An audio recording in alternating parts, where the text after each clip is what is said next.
Then, the scene shifts to the next day, deep within a dense forest, where we see Isabel kneeling in prayer.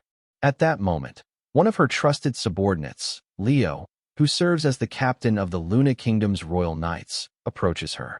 Leo bows respectfully before addressing Isabel, informing her that now, with Kronos having declared a ceasefire, there is no longer any strategic necessity for the Luna Kingdom's royal knights to remain stationed in this region.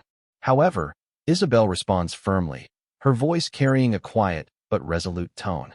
"I cannot simply withdraw," she says, her expression somber. "Alexander has demonstrated a power far beyond human limits during the siege of Idelia's capital, a ninth circle magic spell. This act signifies that the restrictions have been lifted. Now, Alexander will not hesitate to launch a full-scale continental war, disregarding the Luna Kingdom entirely." Isabel closes her eyes momentarily, a contemplative expression settling across her face. In her thoughts, she reflects on the delicate balance between light and darkness, opposing forces that exist side by side. As Alexander's strength grows, so too does hers. But the true challenge lies not merely in confronting Alexander's power, but in preventing the descent of the being that grants him such unimaginable strength. Isabel opens her eyes, her voice quiet yet unwavering. "It is my destiny," she declares. Moved by her determination, Leo steps closer. "As captain of the Royal Knights," he says with conviction, "I will remain by your side until the end." Isabel offers him a faint, appreciative smile. "Thank you, Leo," she murmurs. The scene then transitions to Dimitry, where Roman has returned in triumph. The armies of the Duchy of Dimitry march back, weary yet victorious. Roman's butler, his face alight with relief and joy, greets him warmly upon his return. However, the butler's expression soon darkens as he delivers grim news. Henderson have died. The narrative shifts once again, this time to a memory from the past. In this recollection, Baek Joong-Hyuk stands resolutely, proclaiming that the conquest of Murim is within reach. It has been a long and arduous journey since the day the mad demon pledged his loyalty to Baek Joong. Baek, his voice carrying both authority and genuine concern, asks the mad demon, "Are you truly content with living for the sake of others?" The mad demon, his gaze intense and unwavering, replies, "Please, do not call it for others. From the moment you extended your hand to me, Lord Baek, you became my entire world, my life and my dream." Baek Joong, his tone softening, tells the mad demon to cease such foolish talk. But the mad demon, his voice tinged with quiet determination, responds, "Just watch me, my lord. I will endure to the end and witness with my own eyes as you fulfill your grand dream." Yet, when the unification of Murim was finally achieved, the mad demon was no longer by Baek Joong's side. The scene shifts back to the present, where Roman stands alone on the rain-slicked balcony, the weight of recent events heavy upon him. The sound of approaching footsteps breaks the silence as Chris enters. Concern evident in his voice, Chris suggests gently, "Perhaps it is time to return, my lord. We have endured endless marches, and you too must rest." Roman turns slightly, his voice low but firm. "While I was absent," he begins, "I entrusted you with the role of commander. Do you remember that, Chris?" Chris nods solemnly. "Yes, my lord. I remember." Roman's gaze hardens, and he continues, "The lives of many hang on the weight of a commander's orders.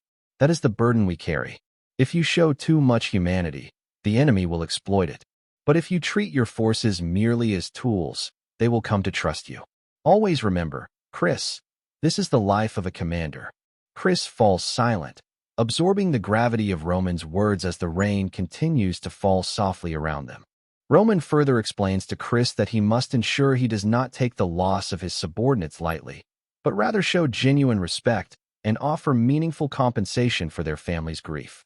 He instructs Chris to summon Dimitri's high command immediately, declaring that they will now begin a meeting to discuss war casualty compensations.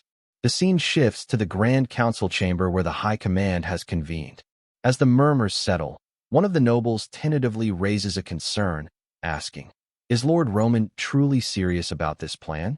Dimitri has indeed been considering war compensations as well, but a sum of 1 million gold is simply too extravagant. Even Redford nearly collapsed under the weight of a debt of just 100,000 gold. The noble hesitates before suggesting, why not use the compensation we received from the Kronos Empire? The 500,000 gold. Roman, standing tall and resolute, responds with measured words. If Dimitry were to distribute the exact amount received from Kronos' compensation, what would the people think? The noble ventures. They would be grateful, my lord.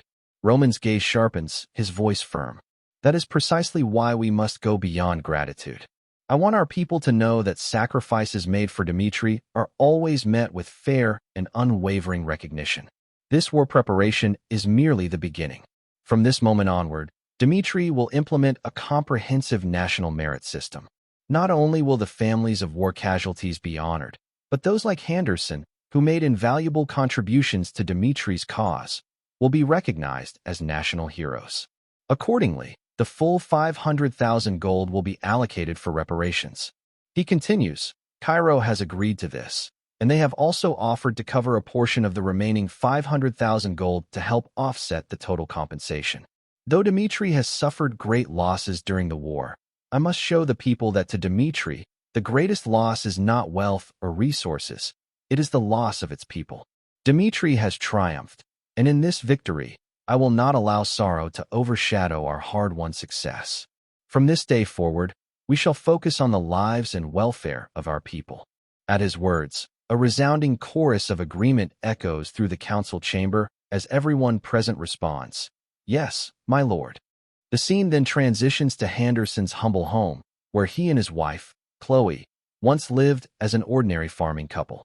Though Henderson labored in the fields, he often confided in Chloe, expressing his deep desire to serve as a soldier. I never truly wanted to be a farmer, he once said. I wanted to fight for Lord Roman, to grow stronger for my family and for him. While Chloe worried for his safety, she couldn't deny how truly happy he seemed when he spoke of his dreams. Soon after, Chris arrives at Chloe's home. He presents her with a beautifully adorned medal, honoring Henderson posthumously as a National Merit recipient. Chloe, her voice trembling, asks softly, did my husband truly help Dimitry that much? Chris nods solemnly. Absolutely. Without Henderson's bravery, there would have been far more casualties. He was a hero to all of us. Chris then hands Chloe a small, ornate box. This is the reward granted to national heroes. Please, take a look. Chloe opens the box hesitantly, only to gasp in shock. It is filled to the brim with glittering gold coins, far more than she could have imagined. Flustered, she stammers, this must be a mistake. Surely you've given me the wrong box. There appear to be several hundred gold coins here, and even a knight like yourself wouldn't make such an error. Chris shakes his head with a gentle smile. It's not a mistake. Lord Roman insisted that Henderson deserves this level of honor. Please, Chloe, accept this gift and live proudly and happily, knowing how much your husband's sacrifice meant to Dimitry. Overcome with emotion, tears stream down Chloe's face. Chris, moved by her sorrow, tries to offer comfort, standing silently by her side as she processes the magnitude of the moment.